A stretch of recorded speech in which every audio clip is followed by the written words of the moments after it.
7 தமிழ், பொறுப்பும் பொது நலமும்.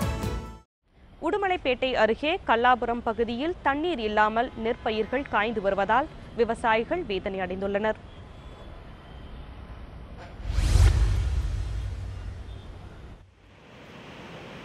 திருப்பூர் மாவட்டம் உடுமலை சுற்றுவட்டார பகுதிகளில் அமராவதி அணை நீரை நம்பி சுமார் 70,000 ஏக்கர் நிலங்கள் சாகுபடி செய்யப்பட்டு வருகின்றன. 90 அடி கொள்ளளவு கொண்ட அமராவதி அணையில் 70 அடிக்கும் மேல் நீரிருப்பு இருந்ததால் விவசாயிகள் மகிழ்ச்சியுடன் நெல் நடவு பணியில் ஈடுபட்டனர்.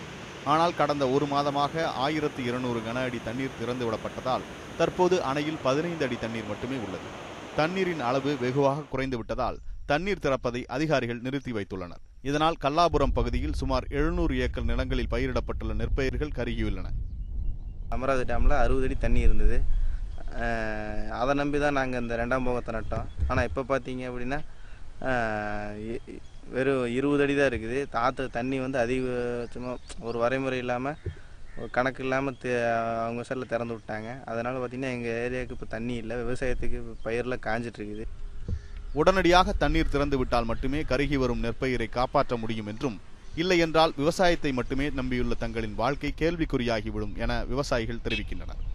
பால் பூக்கும் நிலையில் உள்ள நெற்பயிரை காப்பாற்ற உடனடியாக தண்ணீர் திறந்து விடுவது அவசியம் என்றும் அவர்கள் கோரிக்கை விடுத்துள்ளனர். 600 ஏக்கர் நட்டுருக்குறோம். தண்ணி 40-50 அடி இருந்துச்சு. அதை நம்பி நாங்கள் நட்டுட்டோம். இப்போ காயுது. எங்களுக்கு அரசாங்கம் ஏதாவது பார்த்து உதவி பண்ணி எங்களுக்கு வரையில் தண்ணி வேணுங்க. இது குறித்து அமராவதி அணை செயற்பொறியாளர் ஆறுமுகத்திடம் கேட்டபோது தண்ணீர் திறந்துவிட உரிய நடவடிக்கை எடுத்து வருவதாக தெரிவித்தார். மோகன், நியூஸ் 7 தமிழ், திருப்பூர்.